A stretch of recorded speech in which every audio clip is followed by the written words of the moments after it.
नमस्कार, आप देख रहे हैं हमारा समाचार। मैं कुलदीप चारण। आज हमारा समाचार का खास कार्यक्रम खास शख्सियत एक नए मेहमान से आपको मिलाएंगे। नाम है उनका एजाज नबी। आज पूरे दिन सुर्खियों में रहे। क्यों? क्योंकि राजस्थान पुलिस भर्ती 2019 में राजस्थान हाई कोर्ट में जयपुर बेंच में इन्होंने केस जीत लिया है बड़े बड़े दिग्गजों के सामने। सबसे पहले एजाज नबी जी, आपका स्वागत है और मैं आपको धन्यवाद दूंगा कि आप ढेर सारी बधाइयां दूंगा कि आप ये केस विजय रहे। क्या था ये पूरा केस? पूरा प्रकरण राजस्थान पुलिस कांस्टेबल भर्ती परीक्षा 2019 से जुड़ा हुआ है। इसमें 4 दिसंबर 2019 को विज्ञप्ति निकाली थी डीजीपी साहब पुलिस मुख्यालय ने कांस्टेबल दंड ड्यूटी और कांस्टेबल ड्राइवर की। उसमें जिले वाइज वैकेंसियां बताई है, लेकिन इनकी शुरू से 1996 से जब से रिटर्न एग्जाम होनी शुरू हुई है तब से इन्होंने परंपरा बना रखी है जिले वाइज जाने की, जबकि नियमों में कहीं प्रावधान नहीं है। नियमों में साफ प्रावधान है कि एक संयुक्त मेरिट लिस्ट बनेगी। जी, राजस्थान पुलिस अधिनियम सेवा नियम 2019, पुलिस एक्ट 2007 और डीजीपी साहब ने सर्कुलर निकाला 14/2019। उसके बिंदु संख्या 10, 11 और 15 में साफ लिखा हुआ है एक मेरिट होगी, संयुक्त मेरिट होगी। संयुक्त मेरिट के हिसाब से रिजल्ट जारी किया जाएगा। लेकिन एक इन्होंने ढर्रा बना रखा है, उसी ढर्रे से चलते हैं। हमने 4 दिसंबर को विज्ञप्ति जारी की थी। 7 दिसंबर को मेरे क्लाइंट के बिहाव पर मैंने उनको निवेदन किया था ये प्रोसीजर आपका जो है वो इलीगल है, नियमों का उल्लंघन है, कॉन्स्टिट्यूशन का उल्लंघन है। लेकिन उनके कानों में, रिस्पोंडेंट के कानों में जो भी नहीं रखी। बार बार रिमाइंडर दिए, 25/11/2020 तक रिमाइंडर दिए। जब थक हार के इन्होंने कुछ नहीं किया तो 16 दिसंबर को पिटीशन दायर की थी हाई कोर्ट में, जिसकी सुनवाई हुई 7 जनवरी को, और कोर्ट ने पूरी परिणाम जारी करने पर रोक लगा दी थी। उसके बाद में 10 फरवरी को अंतिम बहस हुई। बहस होने के बाद फैसला रिजर्व रख लिया गया था, तो कल 24 फरवरी को आया था। हमारी पिटीशन स्वीकार कर ली और रिस्पोंडेंट को निर्देश दिए कि पूरे कांस्टेबल भर्ती का एक रिजल्ट जारी किया जाए, एक कट ऑफ जारी किया जाए, नियमों की सख्ती से पालन की जाएगी। कौन कौन से बड़े अधिवक्ता सामने थे आपके? कोर्ट ने रिप्लाई के लिए डीएजी विभूति भूषण शर्मा को डायरेक्टेड किया था, लेकिन बाद में सरकार ने क्या सोच के रिस्पोंड के निर्देश पर या किस हिसाब से डीएजी की जगह महाधिवक्ता एमएस सिंघवी साहब को अपॉइंट किया था। उन्होंने बहस की थी। महाधिवक्ता एमएस सिंघवी साहब ने बहस की थी और उन्होंने काफी रूलिंग पेश करी थी सामने कोर्ट के सामने, जिसका उल्लेख माननीय न्यायालय ने अपने आदेश में, निर्णय में किया है। क्या क्या है बड़े उल्लेख, एक बार बताइए आप।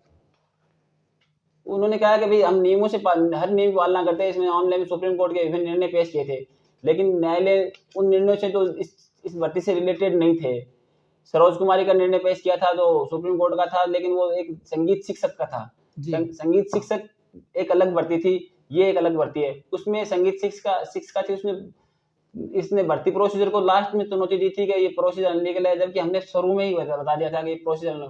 उसमें संगीत शिक्षक में तो भर्ती प्रोसीजर पुराने का सिलेक्शन नहीं आता, उसने चैलेंज किया था। हमने तो प्रोसीजर शुरू हुआ तभी चैलेंज कर दिया था। विज्ञप्ति जारी होने के 2-3 दिन बाद में हमने इस पे आपत्ति दर्ज कर दी थी कि प्रोसीजर का पालन नहीं हो रहा है। तो इस केस में मौलिक अधिकारों के हनन की भी बात कही गई। हाँ, क्या है? मौलिक अधिकारों का हनन हुआ है।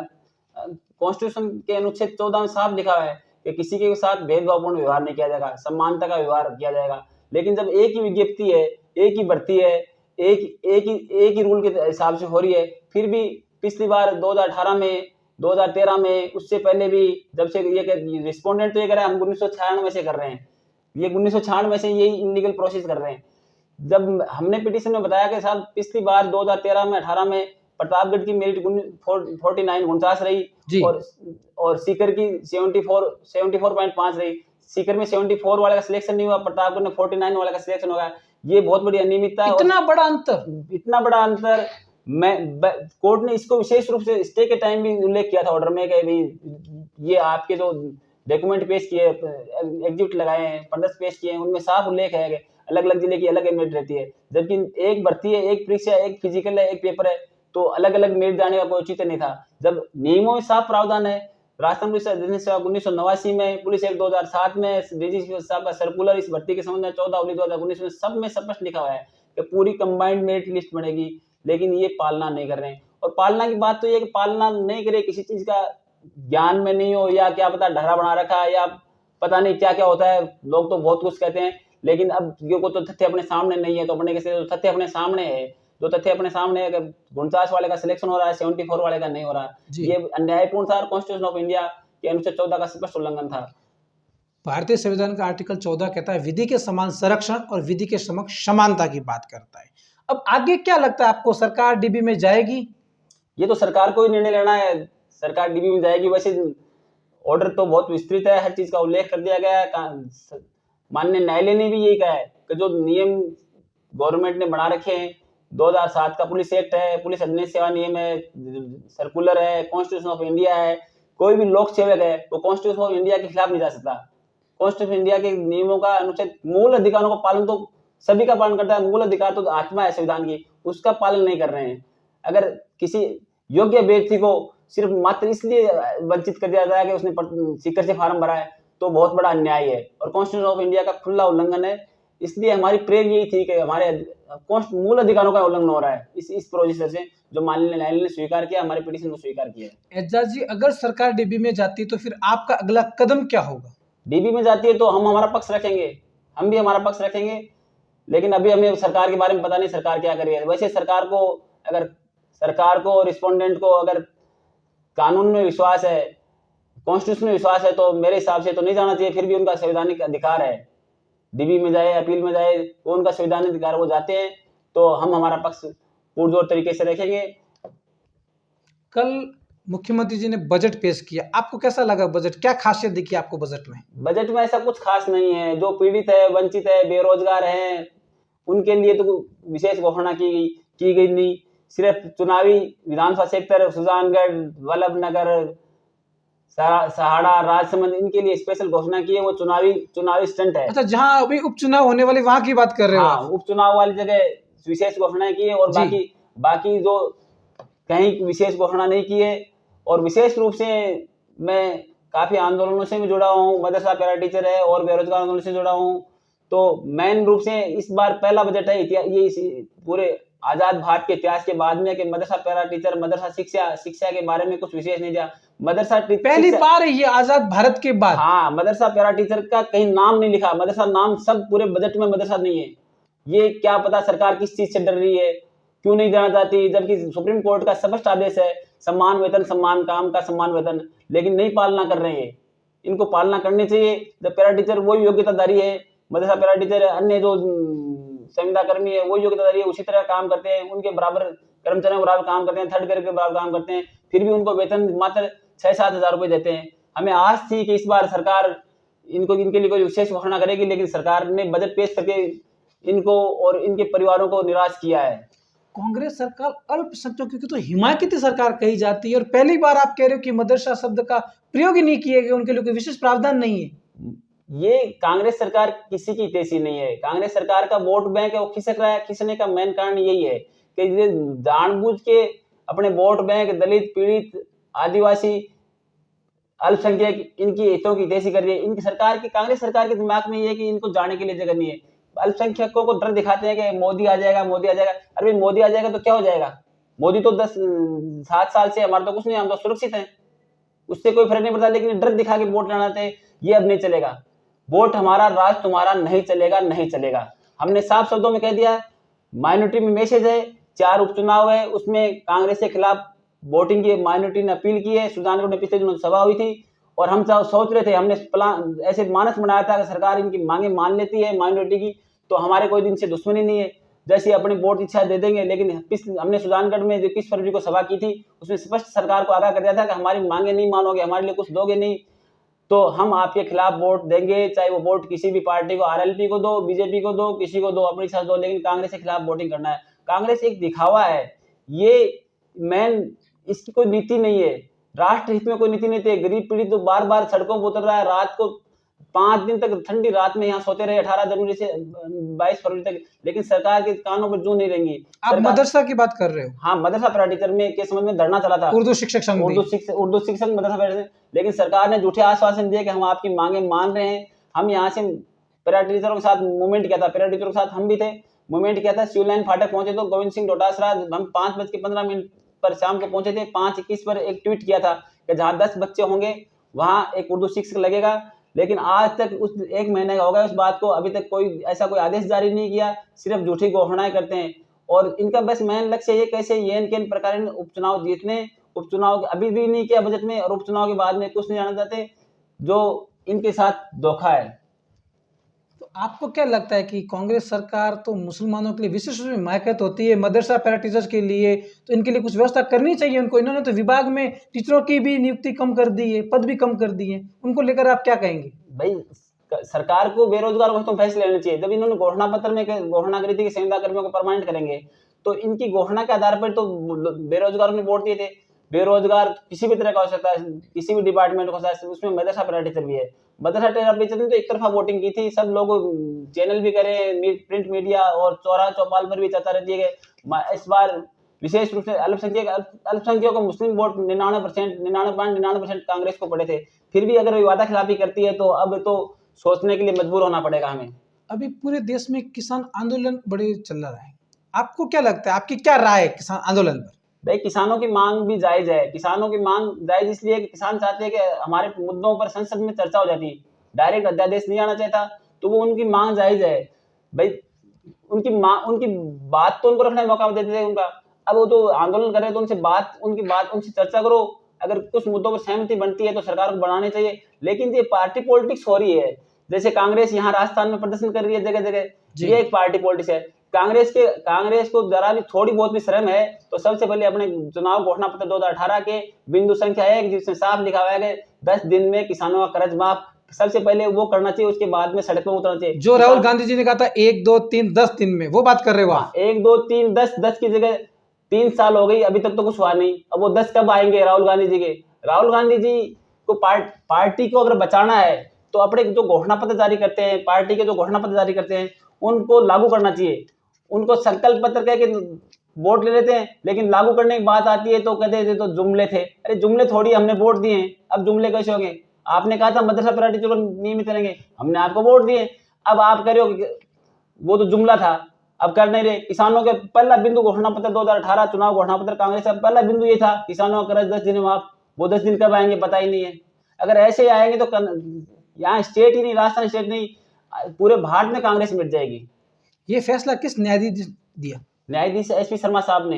एसपी शर्मा साहब, आपने पुलिस विभाग में भी काफी सेवाएं दी। हाँ, पुलिस विभाग, मैं राजस्थान पुलिस में कांस्टेबल था और जब तक मैं जिंदा रहूंगा राजस्थान पुलिस जिंदाबाद के नारे लगाते रहूंगा। क्योंकि आज मैं जो कुछ बोल रहा हूँ, आज चैनल में हूँ या मैं कहीं भी मेरे न्यू प्रोफेशन देखता हूँ, वहाँ मुझे वो जोश मिला है, वो राजस्थान मेरे पीछे बैक मेरे राजस्थान पुलिस का जो जोश ही है।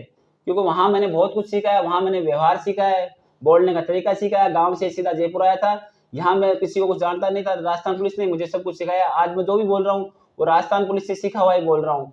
रही बात हकों की बात, तो हकों में कहीं राजस्थान पुलिस के कई नियमों में ये नहीं है कि मैं राजस्थान पुलिस के पक्ष में बोलता रहूं। राजस्थान पुलिस में कहीं अधिकारी अपनी मानसिकता 1861 के रखेंगे, वहां हम बोलेंगे क्यों 1861 का की जगह 2007 का एक नया आ गया है, इसलिए उस एक्ट के हिसाब से अधिकारियों को मानसिकता चेंज कर लेनी चाहिए। और बेरोजगारों के हित में या अन्य कांस्टेबल, हेड कांस्टेबल या अपने अधीनस्थों के हित में सरकार को फैसला लेना चाहिए। रिस्पोंडेंट इस भर्ती में जो थे, डीजीपी साहब, आईजी साहब, अन्य अधिकारियों को हर समय न्याय की भावना से काम करना चाहिए। आज हमारे समाचार के दर्शकों को एक बात बता दें, आज एक बड़ा दिलचस्प किस्सा आपको सुनाएंगे हम। आपने हमेशा सुना होगा कि एक मर्द के पीछे एक औरत का हाथ होता है सफलता में, लेकिन यहाँ कुछ उल्टा है, एक औरत की सफलता के पीछे एक मर्द का हाथ है। सर वो कहानी बताइए, जब आपकी शादी हुई थी तब आपकी पत्नी जी अर्धांगिनी जी कौन सी कक्षा में पढ़ते थे? नहीं, ये कहानी नहीं, एक वास्तविकता है। जो बात ये देखो, कोई किसी को नहीं बनाता है, सब अपनी मेहनत से बनते हैं। मैं भी, ये तो आपका बड़प्पन है, अच्छी बात है। मैं भी मैडम के साथ ही, मैंने वाइफ के साथ ही 2007 में मैंने भी एलएलबी की थी, लेकिन वो बहुत मेहनती थी, उसने मेहनत की थी। 98 में हमारी शादी होगी, उसके बाद में सेकेंडरी क्लास का परिणाम आया था। उसके बाद में प्राइवेट पढ़ाई करी है मन से, उसके बाद प्राइवेट बीए करी है, फिर उसके बाद में जयपुर हमें सरकारी क्वार्टर अलॉट हो गया था, उसके बाद जयपुर आके एलएलबी की पढ़ाई करी है, उसके बाद में तैयारी करी है। बीच में बच्चों को एक बच्ची पहले 2000 में हो गई थी, एक 2008 में हो गई थी, वो बच्चों को भी संभाला है, घर परिवार संभाला है, सारे समाज में उपस्थित रही है। लेकिन उसका एक जुनून था जी, जुनून था। आज के टाइम में जब सबके नंबर अच्छे आते हैं, 70-80% आ रहे हैं, ए ग्रेड आती है, लेकिन उस टाइम जब मेरी उदाहरण देता हूँ, मैं 3rd ग्रेड से 10वीं पास करी थी और उस टाइम उसके 80% नंबर आए थे सेकेंडरी में और गार्गी पुरस्कार मिला था। उस टाइम ही लोगों ने कह दिया था इसको पढ़ाना, और वो उसकी इच्छा थी, कोई किसी को जबरदस्ती नहीं पढ़ाता। बनना था तो मैं भी एलएलबी था 2007 में, मैं भी योग्य था आरजेएस एग्जाम देने के लिए, लेकिन न तो मैंने एग्जाम दी, न मेरा कोई मिशन था, लेकिन उसका जुनून था कि मुझे बनना है तो आरजेएस बनना है, इसके अलावा कोई किसी तरह की कोई तैयारी नहीं करी। उस आरजेएस के साथ ही एपीपी एलए का दिया था, उसमें भी उसका चयन हो गया और अंतिम रूप से चयन आरजेएस में हुआ, इसलिए आरजेएस का पहला अपॉइंट बना, पहला अपॉइंट उन्होंने आरजेएस का स्वीकार कर लिया। कौन सी भर्ती में आरजेएस में सिलेक्शन हुए? 2013 भर्ती में हुए थे, 2013 की भर्ती थी, उसमें हुए थे। 11/12/2013 में ज्वाइन कर ली थी। क्या नाम है आपकी पत्नी का? परवीन बानू। अभी कहाँ पोस्टेड है? अभी एसीजीएम डी। एसीजीएम बन गए अभी? हाँ, एसीजीएम बन गए। 4.5 साल के अंदर ही उनका प्रमोशन हो गया था। क्या भाग्य के धनी जो होते हैं उनके जल्दी सब कुछ अच्छे हो जाते हैं। भाग्य के धनी भी हैं और पूरा बैच ही भाग्य का धनी कहता हूँ। तो पहली बार 4.5 साल में सारे जो आरजेएस थे पहली बार 4.5 साल की सर्विस में एसीजीएम बन गए थे। उसमें एक हमारी धर्मपत्नी भी शामिल है। सर, पुलिस विभाग में आपने बहुत लंबी सेवाएं दी, एक ऐसा कोई किस्सा जो आपका बार बार आपको याद आता हो? पुलिस के तो हर किस्से याद ही रहेंगे। मतलब ये है कि ईश्वर का हमारे पर आशीर्वाद था। बहुत बार मतलब हमारे साथी कई बार ड्यूटी करते हुए, कई बार रास्ते में जाते हुए शहीद हो गए, लेकिन हम हर बार हर बला से पता नहीं किसकी दुआ से हम बचते रहे और 24 साल की सर्विस बिल्कुल बेदाग, कभी कोई नोटिस नहीं, कुछ नहीं, बेदाग हो गए, स्वैच्छिक सेवानिवृत्त हो गए थे। और हर किस्से पुलिस के तो हर दिन के किस्से थे, वो याद ही आते रहते हैं।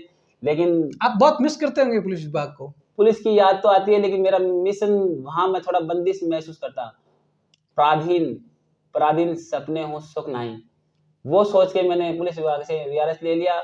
और मेन तो ये था, जब मुझे तनख्वाह जब सीआई की दे रही है तो मेरी आत्मा गवाही नहीं दी मैं कांस्टेबल की ड्यूटी करूं। जब मुझे तनख्वाह सीआई की मिल रही है तो मुझे सीआई पद मिलता, तो पता नहीं मैं 60 साल की आदिवासी सेवा तक मैं सेवा करता। लेकिन विभाग को हमारे जैसों की जरूरत नहीं थी। हमने अपनी निवेदन किया तो उन्होंने कहा आप जाओ, आपने निवेदन किया तो आप जा सकते हो, आपका अधिकार है। उन्होंने हमारा वीआरएस स्वीकार किया, हम आके यहाँ रजिस्ट्रेशन करा के यहाँ वकालत करने लग गए। और अभी मिशन यही है कि कुछ चीज़ें जो गलत हो रही है, इलीगल हो रही है, चाहे प्रदेश में हो चाहे देश में हो, हम उसके खिलाफ आवाज़ उठाएंगे। हमसे जितनी पार पड़ेगी करेंगे, बिसल बजाएंगे। अगर पार पड़ेगी तो ठीक है, नहीं अगली अथॉरिटी के पास जाएंगे, उसकी अगली अथॉरिटी के पास जाएंगे। लेकिन हमारा मिशन ये रहेगा, न्याय न्याय न्याय। ये हाईकोर्ट में आपका कितना केस था? ये हाईकोर्ट में मेरा पहली पिटीशन थी। पहली पिटीशन थी मेरी। तो इसमें माननीय न्यायालय ने मेरी पिटीशन स्वीकार की और बहुत बड़ा आदेश हुआ है, बहुत बड़ा फैसला हुआ है। आज सभी इलेक्ट्रॉनिक और प्रिंट मीडिया में मुख्य सुर्खियों में बना है और सभी इसकी बुरी बुरी प्रशंसा कर रहे हैं। आपको लगा नहीं कि पहली पिटीशन और सामने महाधिवक्ता खड़े हैं, सीनियर एडवोकेटों की लाइन लगी है, क्या महसूस हो रहा था तब आपको? जब सीनियर एडवोकेट आए, पहले डबल एजी साहब थे, उसके बाद जब एजी साहब खुद आके आ गए तो मेरा तो हौसला अपने आप बढ़ गया। तो आपके सामने तो सरकार बड़े से बड़ा एडवोकेट खड़ा कर दिया है। और महाधिवक्ता महोदय के आने से मुझे तो उनसे सीखने को मिला। पहले उन्होंने बहस शुरू करी थी तो मैंने उससे उसी टाइम सीख ली। उनकी बहस ये कि बोलना कैसे क्या है, उनसे सीख के मेरा नंबर आया तो मैं बोल गया। मैंने मेरा हर पॉइंट न्यायालय से निवेदन किया तो न्यायालय ने स्वीकार किया। हमारे दर्शकों को बता दें कि जो मेन पॉइंट पे हाई कोर्ट ने फैसला दिया है उसकी हम आपको इस लिंक के अंदर बता देंगे कि क्या क्या पॉइंट पर हाई कोर्ट के फैसले हुए हैं पुलिस भर्ती 2019 से संबंधित। तो आगे भी आप देखते रहिए हमारा समाचार का खास कार्यक्रम खास शख्सियत। कैमरामैन लोकेश के साथ मैं कुलदीप चारण, हमारा समाचार जयपुर।